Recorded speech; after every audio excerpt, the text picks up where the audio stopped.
नमस्कार, आप देख रहे हैं स्वामी न्यूज और मैं हूं राजीव शर्मा। चलते हैं दिन भर की खास खबरों की ओर। देश की एकता और अखंडता की रक्षार्थ अपना सर्वस्व न्यौछावर करने वाले वीर शिरोमणि सम्राट पृथ्वीराज चौहान की 858वीं जयंती के उपलक्ष्य में रंग भरो प्रतियोगिता के स्कूल स्तर पर आयोजित की गई, जिसमें अजमेर के 51 विद्यालयों ने भाग लेकर प्रथम, द्वितीय, तृतीय चयनित कर सम्राट पृथ्वीराज चौहान समारोह समिति को भेजा गया। स्कूलों द्वारा चयनित परिणामों में से विजेताओं को निर्णायक मंडल लोक कला संस्थान के संजय कुमार सेठी, कला विशेषज्ञ वापी गुजरात रोमिना गर्ग, रिटायर्ड प्रिंसिपल शिव प्रसाद गौतम, आप हम संस्थान के अध्यक्ष विष्णु अवतार भार्गव द्वारा शहर स्तर पर कनिष्ठ व वरिष्ठ वर्ग के प्रथम, द्वितीय और तृतीय विद्यार्थियों का चयनित किया गया। देश की एकता व अखंडता की रक्षार्थ अपना सर्वस्व न्यौछावर करने वाले वीर शिरोमणि सम्राट पृथ्वीराज चौहान की 858वीं जयंती के उपलक्ष्य में रंग भरो प्रतियोगिता के स्कूल स्तर पर आयोजित की गई, जिसमें अजमेर के 51 विद्यालयों ने भाग लेकर प्रथम, द्वितीय, तृतीय चयनित कर सम्राट पृथ्वीराज चौहान समारोह समिति को भेजा गया। स्कूलों द्वारा चयनित परिणामों में से विजेताओं को निर्णायक मंडल लोक कला संस्थान के संजय कुमार सेठी, कला विशेषज्ञ वापी गुजरात रोमिना गर्ग, रिटायर्ड प्रिंसिपल शिव प्रसाद गौतम, आप हम संस्थान के अध्यक्ष विष्णु अवतार भार्गव द्वारा शहर स्तर पर कनिष्ठ व वरिष्ठ वर्ग के प्रथम, द्वितीय व तृतीय विद्यार्थियों का चयनित किया गया। जी नमस्कार। आज हम लोगों ने पृथ्वीराज चौहान समारोह समिति अजमेर द्वारा आयोजित रंग भरो प्रतियोगिता, जो कि अजमेर की 50 से भी ज़्यादा विद्यालयों में आयोजित हुई और विद्यालय स्तर पर प्रथम, द्वितीय, तृतीय स्थान की एंट्रियां केवल हमारी समिति को प्राप्त हुई थी। उसमें से हमें आज निर्णय करना था कि इस प्रतियोगिता में विजेता कौन रहा और हम जो जजमेंट करने आए हैं, आज हम निर्णायक की भूमिका में थे। हमें पसीने छूट गए कि विद्यालय के बच्चों ने अपनी प्रतिभा का लोहा मनवा दिया। पृथ्वीराज चौहान को इतने सतरंगी रंगों से रंगा कि हम उनकी लोहे की, उनकी प्रतिभा को मान गए। आगे भी इस तरह की प्रतियोगिताएं समारोह समिति द्वारा आयोजित की जाती रहती है। ये हमारे लिए बहुत गर्व की बात है और अजमेर में इस तरह की प्रतियोगिता हर वर्ष आयोजित होती है समारोह समिति द्वारा। ये विद्यालय की प्रतिभाओं और उनकी कला प्रतिभा को आगे लाने का सुनहरा अवसर है। मैं उन्हें धन्यवाद देना। नगर निगम द्वारा कचरा संग्रहण और स्वच्छता अभियान के तहत अजमेर की जनता को और अधिक सुविधा पहुंचाने के उद्देश्य से डोर टू डोर सुविधा को बेहतर बनाया जा रहा है। इसके लिए शहर में प्रत्येक मकान, दुकान, संस्थान पर बारकोड लगाया जाएगा, जिस पर वहां से निकलने वाले कचरा संग्रहण करने वाले वाहन द्वारा बारकोड से एंट्री की जाएगी। इस सुविधा की वजह से प्रत्येक नागरिक के घर से कचरा संग्रहण किया जा सकेगा। नगर निगम द्वारा कचरा संग्रहण और स्वच्छता अभियान के तहत अजमेर की जनता को और अधिक सुविधा पहुंचाने के उद्देश्य से डोर टू डोर सुविधा को बेहतर बनाया जा रहा है। आज इसी संदर्भ में स्वास्थ्य अधिकारी DK बम्बानी ने जानकारी देते हुए बताया कि शहर में प्रत्येक मकान, दुकान, संस्थान पर बारकोड लगाया जाएगा, जिस पर वहां से निकलने वाले कचरा संग्रहण करने वाले वाहन द्वारा बारकोड से एंट्री की जाएगी। उसके बाद ही सुनिश्चित होगा कि वहां से टिप्पर ने कचरा संग्रहण किया है या नहीं। उन्होंने बताया कि यह कार्य ठेके पर दिया गया है और जल्द ही यह सेवा शुरू होने जा रही है। डोर टू डोर की व्यवस्था को और ज़्यादा सुदृढ़ करने के लिए और ज़्यादा सुव्यवस्थित करने के लिए और अजमेर की जनता को और ज़्यादा सुविधा प्रदान करने के लिए हम एक सिस्टम शुरू करने जा रहे हैं, जिसके तहत अब हम प्रत्येक घर, प्रत्येक मकान, प्रत्येक संस्थान, किसी भी कोई दुकान हो, कुछ भी हो, सब जगह एक बार कोड हम लगा रहे हैं। इस बार कोड से जो है, जब वहाँ से टिप्पर वहाँ से निकलेगा तो वहाँ से उसको एंट्री करके वहाँ से निकलेगा।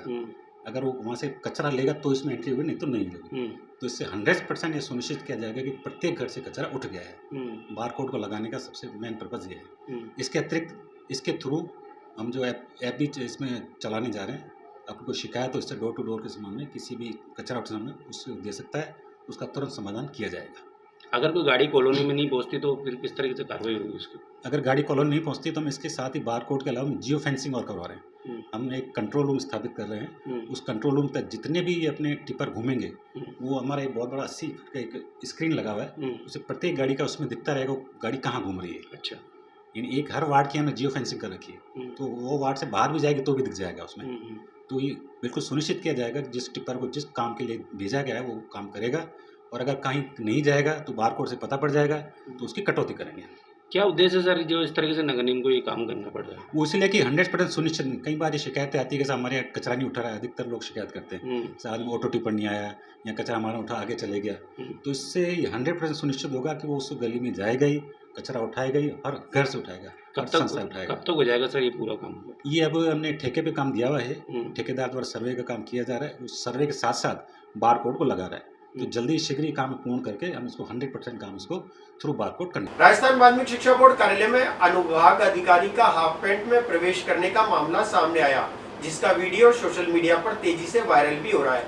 बताया जा रहा है कि अनुविभाग अधिकारी द्वारा साथी कर्मचारी के साथ हाथापाई भी की गई।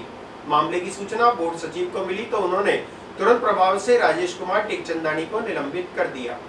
गर्मी के दिनों में लोगों को मॉर्निंग या इवनिंग वॉक के समय बरमुडा और टी शर्ट में देखा जा सकता है, लेकिन अगर इन्हीं कपड़ों में कोई सरकारी कार्यालय पहुंच जाए तो यह एक बहुत ही अचंभे वाली बात हो जाती है। ऐसा एक मामला अजमेर के माध्यमिक शिक्षा बोर्ड का सामने आया, जिसमें बोर्ड का अनुभाग अधिकारी राजेश कुमार टेकचंदानी हाफ पैंट और टी शर्ट पहनकर ऑफिस पहुंच गया। कार्यालय में जिसने भी देखा उससे हंसी नहीं रोक पाया।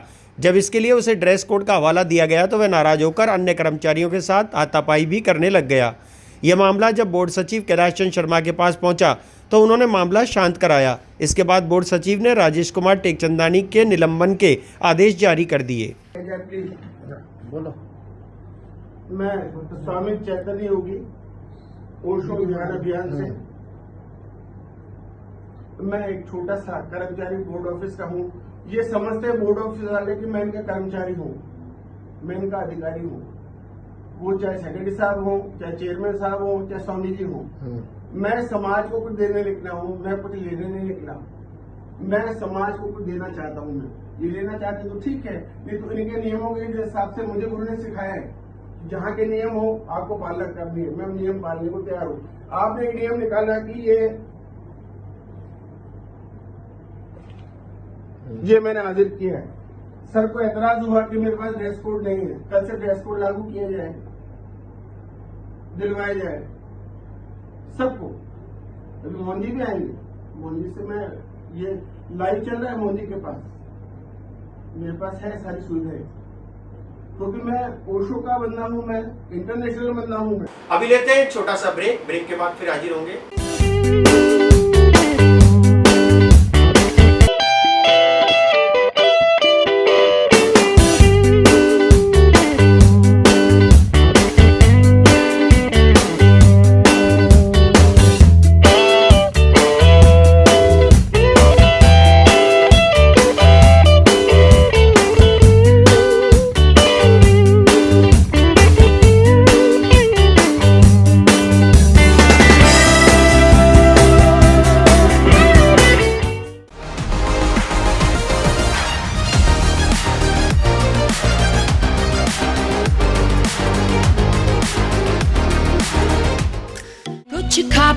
Pizza Point, Kangor. For delicious moments.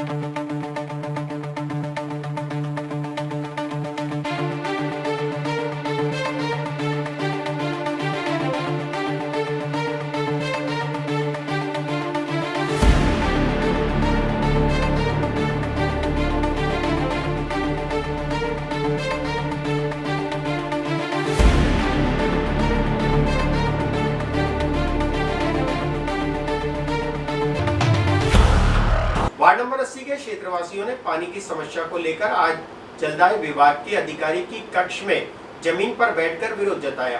क्षेत्रवासियों ने बताया कि 10 दिन के अंतराल से उनके क्षेत्र में पानी आता है, वह भी मात्र 15 मिनट के लिए। उपस्थित क्षेत्रवासियों ने कहा कि उनकी समस्या का अगर 7 दिन में समाधान नहीं होता है तो कार्यालय के बाहर धरना दिया जाएगा। अजमेर में पानी की समस्या कई सालों से चली आ रही है। बीसलपुर बांध में पानी होने के बावजूद लोगों तक उनकी जरूरत के अनुसार पानी नहीं पहुंच रहा है। आज ऐसी ही समस्या लेकर वार्ड नंबर 80 के लोग पार्षद के नेतृत्व में मुख्य कार्यकारी जलदाय विभाग को ज्ञापन देने पहुंचे। वार्ड वासियों का कहना है कि 10 दिन में से एक ही दिन पानी आता है और वो भी सिर्फ 15 मिनट के लिए, जिस वजह से उन्हें कई परेशानियों का सामना करना पड़ रहा है। साथ ही कहा कि यदि एक हफ्ते में समस्या का समाधान नहीं किया गया तो सभी वार्डवासी जलदाय विभाग के बाहर धरना देंगे। जी सर, किसको ज्ञापन देना है और भैया क्या कौन है? सा वार्ड आपका, किस समस्या आ रही पानी की? देखिए, वार्ड 80 अजमेर शहर का सबसे बड़ा वार्ड है। क्षेत्रफल की दृष्टि से देखें या जनसंख्या की दृष्टि से देखें, दोनों से ही अजमेर शहर का सबसे बड़ा वार्ड है। और लगातार पिछले 4 सालों से यहाँ वार्ड के कुछ एक क्षेत्र हैं जहाँ पर लगातार पानी की समस्या बनी है। अधिकारियों को लाख बार प्रदर्शन करने पे, लाख बार ज्ञापन देने पर भी समस्या जस की तस बनी हुई है। उसके अंदर कोई से भी सुधार नहीं हुआ है। हमारी राज्य सरकार और आदरणीय मुख्यमंत्री जी की संवेदनशील सरकार है और वह पानी और बिजली को लेकर काफ़ी अलर्ट है। कंट्रोल रूम भी बनाया हुआ है। आदरणीय देवनानी जी भी इस और काफ़ी अग्रेसिव है और लगातार अधिकारियों की मीटिंग ले रहे हैं, जिसका परिणाम यह है कि फैजागर फीडर से हमें पानी की सुविधा उपलब्ध हो रही है। लेकिन कुछ अधिकारी जो इस सरकार की मंशा पर क्वेश्चन मार्क चिन्ह लगा रहे हैं, तो हमारा निवेदन यही रहेगा कि ऐसे अधिकारियों को तत्काल प्रभाव से हटाया जाए और जो हमारे क्षेत्र में जो पानी की समस्या विकराल रूप धारण कर रही है, उसको तुरंत प्रभाव से कहीं ना कहीं हमें उस पर रियायत दिलाई जाए।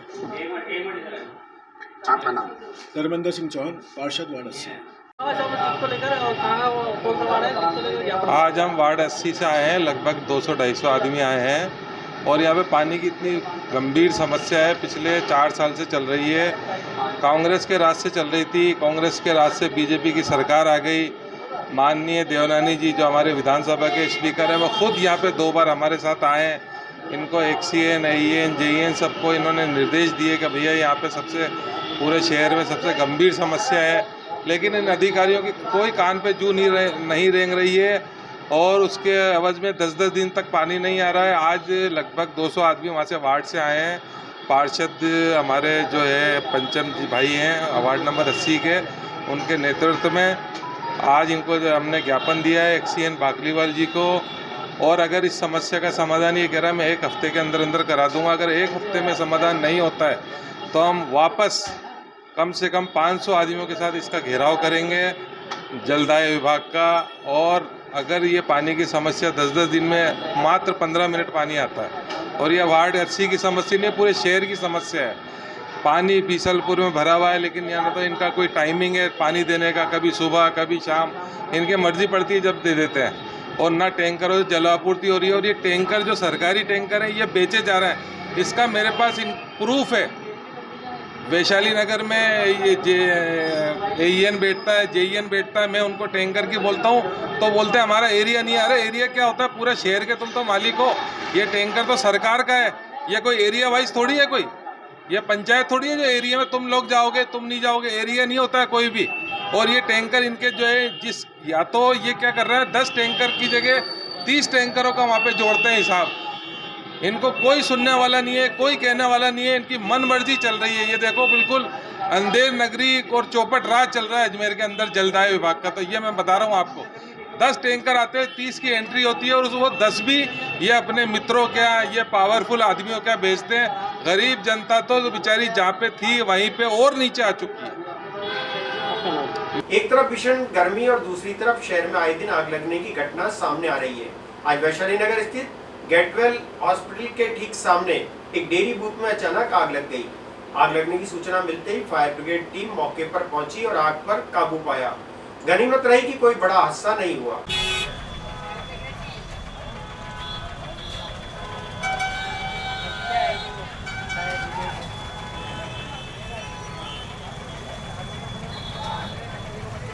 वैशाली नगर स्थित होटल मानसिंह के सामने एक सरस डेयरी की कैबिन में अचानक भीषण आग लग गई, जिसके कारण सड़क पर चल रहे राहगीरों में अफरा तफरी मच गई। प्राप्त जानकारी के अनुसार डेयरी बूथ में चाय की स्टॉल भी संचालित हो रही थी और अचानक कैबिन में रखे सिलेंडर में आग लग गई, जिसके कारण कैबिन में रखा सारा सामान जलकर राख हो गया। सूचना मिलते ही फायर ब्रिगेड की टीम मौके पर पहुंची और आग पर काबू पाया। गनीमत रही कि कोई बड़ा हादसा नहीं हुआ। यह वैशाली नगर रोड की बात है। वैशाली नगर मानसिंह पैलेस गेटवेल हॉस्पिटल के सामने की बात है। एक कैबिन है अपने सरस डेयरी की, उसके अंदर चाय की स्टॉल भी संचालित थी, गैस सिलेंडर था, आग लग गई थी। गाड़ी पहुंची, मौके पर सूचना आई थी, लगभग 20 मिनट 25 मिनट पहले आके स्थिति कंट्रोल कर ली, काबू में, सिलेंडर निकाल लिया सुरक्षित बाहर, कोई हताहत नहीं है। आप नहीं किसी पर। शहर में लगातार चोरी की वारदात सामने आ रही है। दिन दहाड़े चोर चोरी की वारदात को खुलेआम अंजाम दे रहे हैं। आज अजमेर के सेशन कोर्ट के बाहर से पार्किंग में खड़े ई रिक्शा को अज्ञात चोर चुरा कर ले गए। वाहन मालिक की शिकायत पर सिविल लाइंस थाना पुलिस ने मुकदमा दर्ज कर जांच शुरू कर दी है। शहर में चोरों के हौसले लगातार बुलंद होते जा रहे हैं। चोर दिन दहाड़े चोरी की वारदात को अंजाम दे रहे हैं। अजमेर सेशन कोर्ट के बाहर से ई रिक्शा चोरी का मामला सामने आया। ई रिक्शा मालिक ने जानकारी देते हुए बताया कि वह किसी काम से कोर्ट के अंदर गए थे और पार्किंग वाले को चार्ज भी देकर गए थे। वापस बाहर आकर देखा तो वहां पर उनका ई रिक्शा नहीं मिला। इस पर ई रिक्शा मालिक ने अज्ञात चोर के खिलाफ सिविल लाइंस थाने में मामला दर्ज कराया। पुलिस ने मुकदमा दर्ज कर जांच शुरू कर दी है। सर, मैं कल सुबह 9 बजे सेशन कोर्ट आया था। मैंने गाड़ी ई रिक्शा है मेरे पास, EP 2757 गाड़ी नंबर है, और मैंने गाड़ी खड़ी करी थी। मैंने पार्किंग वालों को बोला, भाई मेरी गाड़ी खड़ी कहाँ ये, तो उसने बोला कि यहाँ पे गाड़ी लगा दे, और उसने फिर मेरे इस पेपर पे एंट्री कर ली गाड़ी नंबर एंट्री करने के बाद में मेरे से वो चार्ज ले लिया पार्किंग का। फिर जब हम सेशन कोर्ट गए 2-2.5 घंटे बाद में हम बाहर आए तो फिर हमने देखा गाड़ी मेरी नहीं थी वहाँ पर। कहाँ लाई थी गाड़ी आप? कहाँ पे खड़ी थी? सेशन कोर्ट के बाहर। सेशन कोर्ट के वहीं। मुकदमा दर्ज करा दिया? हाँ सर। कौन से थाने में? सिविल लाइंस थाने में। अच्छा, पुलिस क्या बोल रही है? सर वो तो बोल रहे हैं भाई मिल जाएगी, ढूंढेंगे। वो तो बोला भाई क्या पता मिलेगी या नहीं मिलेगी, वो तो अपना FIR दर्ज कर लिया उन्होंने। कल हम सुबह गए थे तो पहले उन्होंने बोला कि ढूंढ क्या हो। दादी का नाम कौन सा? दादी कौन से नाम पर? मेरे मुरलीधर नाम से गाड़ी। अच्छा, कितने की थी गाड़ी आपकी? गाड़ी फाइनेंस पर कितने की? यानी 180 की है। 180। कितने पुराना गाड़ी है? तब लेके ये 6 महीने हो गए। 6 महीने हो गए। अच्छा, वो ये आपका खाने पीने का रोजगार वही था? हाँ सर, हमारी रोजी रोजगार उसी से, हम रोज़ यानी उसी से कमाते हैं, उसी से खाते हैं, क्योंकि रोज़ कुआं खोदते हैं, रोज़ पानी पीने वाले हम गरीब आदमी हैं हम। सर हमारा घर का गुजारा उसी से चलता है। अभी लेते हैं छोटा सा ब्रेक के बाद फिर हाजिर होंगे।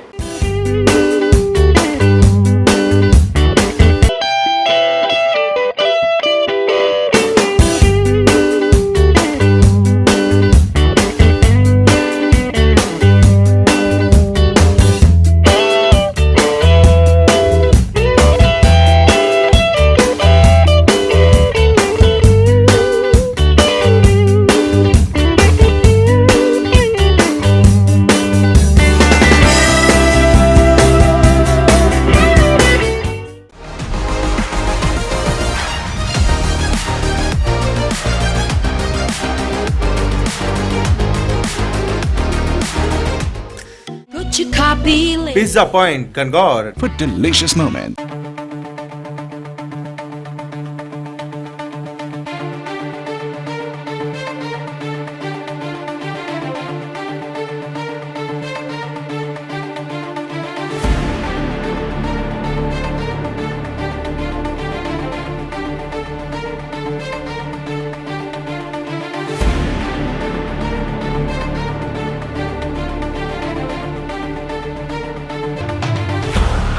किशनगढ़ स्थित प्राचीन काली माता मंदिर में पुजारी पद को लेकर 2 संतों में विवाद चल रहा है। कल एक संत द्वारा जिला कलेक्टर और पुलिस अधीक्षक को ज्ञापन सौंपकर सुरक्षा और न्याय की मांग की गई, तो वहीं आज दूसरे संत के पक्ष में समिति और ट्रस्ट के पदाधिकारियों सहित सदस्यों ने पुलिस अधीक्षक को ज्ञापन सौंपकर कानूनी कार्रवाई की मांग की। किशनगढ़ स्थित प्राचीन काली माता मंदिर में पुजारी पद को लेकर 2 संतों के बीच विवाद चल रहा है। कल एक संत द्वारा जिला कलेक्टर और पुलिस अधीक्षक को ज्ञापन सौंपकर सुरक्षा और न्याय की मांग की गई, तो वहीं आज दूसरे संत के पक्ष में समिति और ट्रस्ट के पदाधिकारी सहित सदस्यों ने पुलिस अधीक्षक को ज्ञापन सौंपकर कानूनी कार्रवाई की मांग की। समिति के पदाधिकारियों ने जानकारी देते हुए बताया कि लक्ष्मण दास नाम के पुजारी द्वारा बेवजह समिति के नियुक्त पुजारी महेंद्र दास को हटाने के प्रयास किए जा रहे हैं। साथ ही मंदिर की गरिमा को भी नष्ट करने की कोशिश की जा रही है। इसके अलावा झूठी शिकायतें देकर प्रशासन को गुमराह किया जा रहा है। समिति के पदाधिकारियों ने कहा कि ऐसे लोगों के खिलाफ कानूनी कार्रवाई की जाए। काली माता मंदिर में 2012 से हम जो है समिति के द्वारा पूजा सेवा माता रानी का कर रहे थे, और फिर कोरोना काल में ये लक्ष्मण दास हमारे छोटे गुरु भाई है काशी के द्वारा, ये आए, हमारे गुरुजी का स्वास्थ्य खराब हो गया, उसी बीच में हम चले गए, ये यहाँ रहने लगे। 2.5 वर्ष के अंदर में जो इन्होंने बहुत से बड़ा जाल और प्रपंच रच करके और समिति भंग करने का, वहाँ का गद्दी लेने के लिए बहुत से षड्यंत्र रच रहे हैं। क्या करते हैं, क्या करते हैं? और वहाँ पे मंदिर में पूजा अर्चना कैमरे लगे हुए हैं, वहाँ महिलाओं को देख करके नंगे नाचते हैं। किसी महिला को देख करके कहते तुम्हारे अंदर देवी आ रही है। जो सुंदर लड़कियों, कम उम्र की लड़कियां होती हैं, उनके गले मिल करके उनके कमरे में ले जाके बात करते हैं, और दुनिया भर के इधर उधर की बातें करके समिति को भंग करने का प्रयास करते हैं।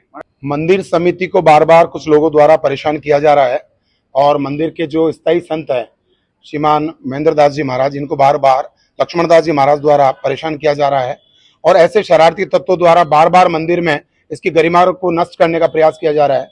महाराज जिस प्रकार से अस्थायी महाराज लक्ष्मण दास जी अपने क्रियाकलापों को कर रहे हैं वो बिल्कुल भी एक अच्छा कार्य नहीं है, जिससे बार बार मंदिर की गरिमा नष्ट हो रही है और हिंदुत्व पे बार बार प्रहार हो रहा है।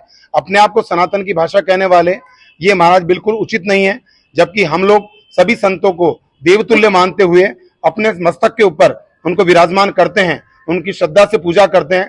काली माता मंदिर समिति ने वहां पे बड़े बड़े हॉलों का निर्माण कराया, शिवालय का निर्माण कराया, गणेश मंदिर का निर्माण कराया और पूरे माताजी के मंदिर का निर्माण कराते हुए बहुत बड़े परिसर का निर्माण कराया और उस क्षेत्र को इतना अच्छा बना दिया गया है, लेकिन बार बार परेशानी आती है। ऐसे तत्वों के कारण वहां पे बार बार श्रद्धालुओं में घटती बढ़ती संख्या बनती रहती है, उससे भक्तों को तथा समिति को बार बार परेशानी होती है। महाराज के जिस प्रकार से व्यवहार से अपने आप को वो संत कहते हैं, लेकिन संत की गरिमा कहीं पे भी नजर नहीं आती है, क्योंकि समिति सदैव देवतुल्य बना के उनको काम करती है और वहां पे निर्माण का जितना काम हुआ है उस क्षेत्र को, चाहे सुख सागर हो, चाहे नवग्रह मंदिर हो, चाहे काली माता मंदिर हो, चाहे भैरव घाट हो, इन सब का निर्माण हम लोगों ने बड़े मेहनत से किया है और आज उस जगह को खराब करने के लिए कुछ ऐसे तत्व लगे हुए हैं जिनके कारण ऐसा लगता है कि हमारे शहर का जो ऐतिहासिक और पर्यटक और पौराणिक स्थल है, जो कि पुरातत्वकालीन है, उसको ये खराब करने का प्रयास कर रहे हैं। हम आप चैनल के माध्यम से सभी को निवेदन करना चाहेंगे कि शहर की जनता, किशनगढ़ की जनता, किशनगढ़ का पूरा आवाम इस बात के लिए तत्पर रहे कि अपने स्थानों को संरक्षित करने के लिए उनका और हमारा सबका सहयोग मिलकर ये काम हमने किया है। इसलिए मैं निवेदन सबको करना चाहूंगा कि इस मुहिम के अंदर सब लोग धर्म के साथ जुड़ें, क्योंकि महाराज और मंदिर एक व्यवस्था ऐसी है। हम लोग सब काली माता मंदिर की पूजा करने जाते हैं, संत हमारे सर माथे विराजते हैं, लेकिन मां भगवती का स्थान सबके लिए प्रथम है। इस मंदिर के लिए एक बार पुनः आपसे निवेदन करूंगा कि शहर के जितने भी लोग हैं वो सब अच्छी मुहिम के साथ रहें। प्रदेश में पड़ रही भीषण गर्मी और राज्य सरकार के निर्देश पर संभाग के सबसे बड़े जवाहरलाल नेहरू अस्पताल में हीट वेव के आने वाले रोगियों के लिए अलग से सुविधा की गई है। इसके लिए एसी वार्ड बनाए गए हैं और रोगियों के लिए बर्फ, हरा कपड़ा, थर्मोकोल आदि की सुविधाएं तैयार रखी गई हैं। साथ ही टीवी पर डिस्प्ले के माध्यम से आने जाने वाले लोगों को गर्मी से बचाव और खान पान के संबंध में जानकारी दी जा रही है। एलएन अस्पताल में जो इस समय 46 डिग्री और टेम्परेचर जा रहा है, इस समय हीट रिलेटेड इलनेस के मरीज आ रहे हैं। वो कई तरीके से आ रहे हैं मरीज रिलेटेड में, किसी को डायरिया, वॉमिटिंग, किसी को सिर में दर्द, किसी को बुखार, किसी को चक्कर आना, ये इस तरह तरह के मरीज आ रहे हैं। और अच्छी बात यह है कि अधिकतर मरीजों का टेम्परेचर 104 डिग्री से नीचे का है, जो कि हम हीट स्ट्रोक की एक डेफिनेशन होती है, उसमें अगर मरीज 104 डिग्री से ऊपर का आता है उसको हम हीट स्ट्रोक कहते हैं। अभी तक जेएलएन हॉस्पिटल में इस तरह के मरीज नहीं आए, अधिकतर मरीज हीट रिलेटेड इलनेस के मरीज आए और उसके लिए हमने समुचित व्यवस्था कर रखी है। हमने पूरा कैजुअलिटी के अंदर वहाँ पर उसको पूरा वातानुकूलित कर रखा है, आइस पैक्स रखे हैं, बर्फ़ की व्यवस्था रखी है, थर्मोकोल रखे हैं, आईवी बॉटल्स हैं वो हमने बर्फ़ में रखी है। तुरंत मरीजों को उपचार दिया जा रहा है। जैसे मरीज जिसका गर्म शरीर आता है उसको ग्रीन कपड़ा है उसको बर्फ़ से ढक करके उसको ठंडा करने का प्रयास करते हैं। समुचित ठंडी बोतलें वगैरह उनको लगाने करते हैं। अगर कोई मरीज़ सीरियस होता है तो उसको हम ईएमयू की आईसीयू के अंदर रखते हैं और हमने यहाँ ट्रॉमा के आईसीयू और एनेस्थीसिया के आईसीयू, इसमें जो मरीज़ अगर कोई सीरियस ज़्यादा हो गया, वेंटिलेटर की ज़रूरत पड़ रही है, उन मरीजों को हम वहाँ पर रख रहे हैं इसके अंदर से। और हमने मरीजों का लोड अगर बढ़ता है किसी कारण से तो उसके लिए हमने एक डेस्क और लगा दी है और स्पेसिफिक उस डेस्क के अंदर हमने लिखा है हीट रिलेटेड इलनेस डेस्क। और हमने ट्रॉली भी हमने इसके लिए हमने अलग करी है, उस पर रेड कलर का हमने मार्क कर रखा है कि वो हीट रिलेटेड इलनेस के लिए ट्रॉली होगी इसके अंदर से। तो अब तक कोई कैजुअलिटी हुई क्या? कोई कैजुअलिटी नहीं। कितने मरीज आ चुके? मरीज अभी तक करीब 15-20 मरीज हैं।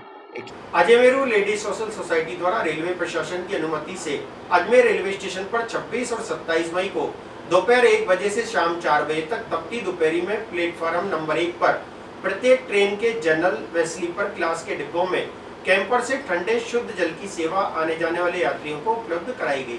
अजमेरू लेडी सोशल सोसाइटी द्वारा रेलवे प्रशासन की अनुमति से अजमेर रेलवे स्टेशन पर 27 मई को दोपहर 1 बजे से शाम 4 बजे तक तपती दोपहरी में प्लेटफार्म नंबर 1 पर प्रत्येक ट्रेन के जनरल और स्लीपर क्लास के डिब्बों में कैंपर से ठंडे शुद्ध जल 100 कैंपर लगाकर सेवा की गई।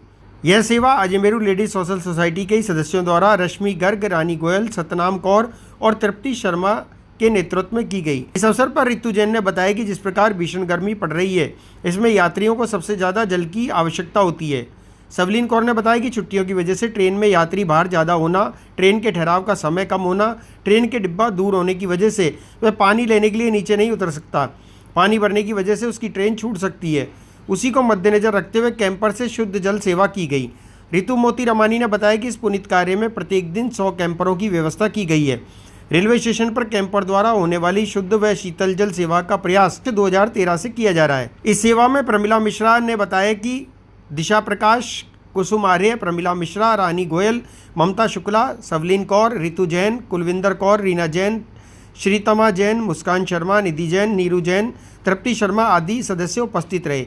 सभी के सेवा का जज्बा देखने लायक रहा। सोसाइटी के अध्यक्ष दिशा प्रकाश कृष्णानी ने बताया कि इस जल सेवा को 3 टीमों में बराबर बांटा गया है। इनकी देखरेख में सभी कार्यकर्ता अपनी सेवाएं देंगे। सभी कार्यकर्ता हाथ में ग्लव्स पहनकर जल सेवा करेंगे और साफ सफाई का विशेष ध्यान भी रखेंगे। प्रत्येक ट्रेन के डिब्बों में कैंपर व जग से कीपों के द्वारा जल की सेवा की गई। सर आपको बहुत अच्छा लग रहा है? बहुत अच्छा लग रहा है। हाँ, लेडीज के द्वारा अगर ये कार्य हो रहा है तो लेडीज तो ऑलवेज ही कॉलर अप होनी चाहिए। नेकी का काम। बिल्कुल। बंदर भी दुआ देता हूँ, ईश्वर भी दुआ देता हूँ। Thank you.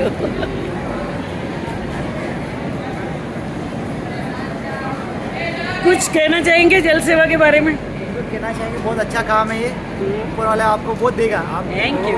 बस दुआएं दुआएं। माता जी कैसा लग रहा है? पहले पियो तो आप ठंडा पानी। क्या बेटा? कह रहे ठंडा पानी पी के कैसा लग रहा है? अभी पिया नहीं, कर रही हूँ। और गुड़िया को कैसा लग रहा है? गुड़िया ने भी नहीं पिया। इसके द्वारा हो रहा है? हाँ बहुत अच्छा। बहुत अच्छा। बस इतना ही कहोगे? हाँ, लेडीज कहेंगी, आप कहिए। हमेशा आप खुश रहो। हमारी दुआएं चाहिए बस। दिल खुश हो गया, पानी पी गया, इतना ठंडा पानी है, दिल को सुकून मिला। बस दिल ही को खुश करना है हमको। अब भगवान को शुक्रिया थैंक करो, यू। हमें हिम्मत दे ये सब करने की। सिस्टर है।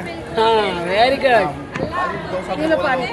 बस ये आपको भी यही दुआ चाहिए, हमें आपकी दुआ चाहिए ताकि हमारी हिम्मत बनी रहे। कल करो नहीं, एक बात होती है ना कि भाई लेडीज ही पी रही है और लेडीज कर रही है तो हमें बहुत अच्छा लग रहा है कि हम लेडीज से इंटरव्यू ले। भाई जेंट्स तो लेडीज की तारीफ करते ही रहते हैं। बहुत बढ़िया लोग आप, बहुत बढ़िया शानदार एकदम। यहाँ पे सारा डिपार्टमेंट बहुत बढ़िया लगा हमें। हम आए ख्वाजा गरीब नवाज के। थैंक यू, थैंक बहुत यू। खुश होके जा रहे हैं। अल्लाह ताला हम लोग जुम्मे तक यहीं, यहाँ वापस आइए, हम मिलेंगे यहीं पे आपको। कैसा लग रहा है बाबूजी आपको? ये काम बहुत अच्छा है। ये काम बहुत अच्छा है, बहुत बढ़िया है वो। करते रहना चाहिए। हाँ, ये तो धूप में ये करना चाहिए। Thank you, thank you. कल बहुत थे। कल हम थे, हम ही थे। हाँ, कल भी हम ही थे। हम मतलब जब भी रेड अलर्ट होता है यहाँ नौतपा होता है तब हम लोग करते हैं। हाँ, ये बहुत बढ़िया काम है। Thank you. बस दुआएं चाहिए आप लोगों की और कुछ नहीं। इसमें कुदरत राजी होगा। Thank you. जल सेवा दे रहे हैं और हमारी जो संस्था है LSS Ajmer ladies social society, वो हर 2013 से अभी तक ये जल सेवा दे रही है। स्टेशन पर सभी जगह जहाँ जहाँ सेवा लगता है हम लोगों को, हम वहाँ जाके ये जल सेवा देते हैं। अभी लेते हैं छोटा सा ब्रेक। ब्रेक के बाद फिर हाजिर होंगे।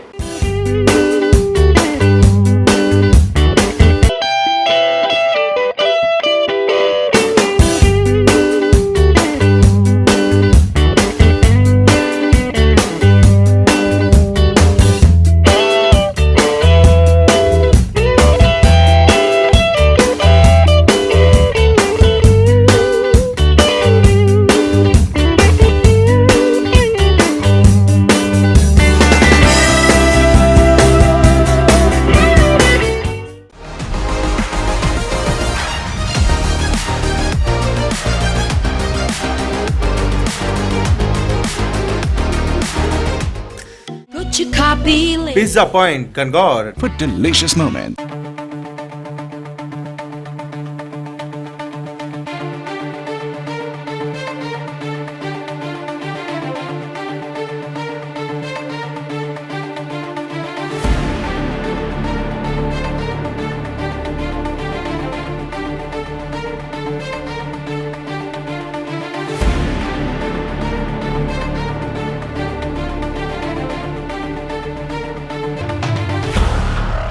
अजमेर में पड़ रही भीषण गर्मी और बढ़ते तापमान में भी ट्रैफिक पुलिस द्वारा यातायात व्यवस्था संभाली जा रही है।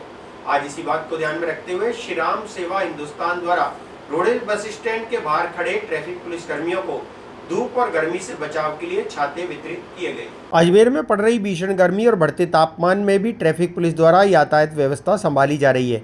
आज इसी बात को ध्यान में रखते हुए श्री राम सेवा हिंदुस्तान द्वारा रोडेज बस स्टैंड के बाहर खड़े ट्रैफिक पुलिस कर्मियों को धूप और गर्मी से बचाव के लिए छाते वितरित किए गए।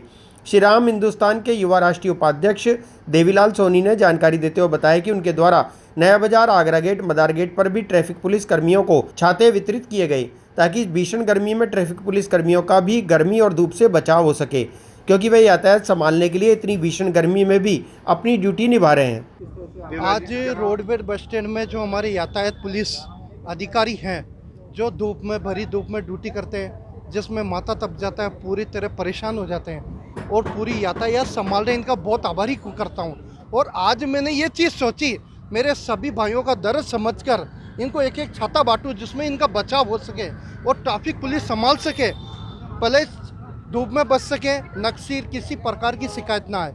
दूसरा, बरसात आ जाए तो ये ट्रैफिक पुलिस अपने छाता लेके ड्यूटी कर सकते हैं, चालान कर सकते हैं, कोई हर चीज़ की समस्या नहीं आए। तो आज इसी तरह 30 छाते हमारे यातायात पुलिस को बांटे गए और इनका आभारी करता हूं जिस तरह में इन्होंने ड्यूटी निभा रहे हैं। इतनी गर्मी धूप से जब कारों के लोहे तप जाते हैं तो हमारे भाई लोग हैं, तो इनका दर्द मैं नहीं समझूंगा, कौन समझेंगे। तो श्री राम सेना हिंदुस्तान के द्वारा बांटे गए एक और जगह जगह नया बाजार, चूड़ी बाजार होते हुए श्री राम सेना हिंदुस्तान युवा राष्ट्रीय उपाध्यक्ष देवीलाल सोनी। श्री राम सेना संस्था के द्वारा सभी छाते वितरित किए ट्रैफिक पुलिस को। बहुत ज़्यादा गर्मी पड़ रही है, बहुत ज़्यादा धूप पड़ रही है, इसीलिए जगह जगह पे जो पुलिस के नाके लगा रखे ट्रैफिक पुलिस के, उसको श्री राम सेना संस्था के द्वारा छाते वितरित किए। बहुत अच्छा मतलब उन्होंने पहल की जो ट्रैफिक पुलिस के। किससे बचाव करोगे आप? गर्मी दोनों। फिलहाल बुलेटिन में इतना ही, मुझे दीजिए इजाजत। देखते रहे स्वामी न्यूज। जय हिंद, जय भारत।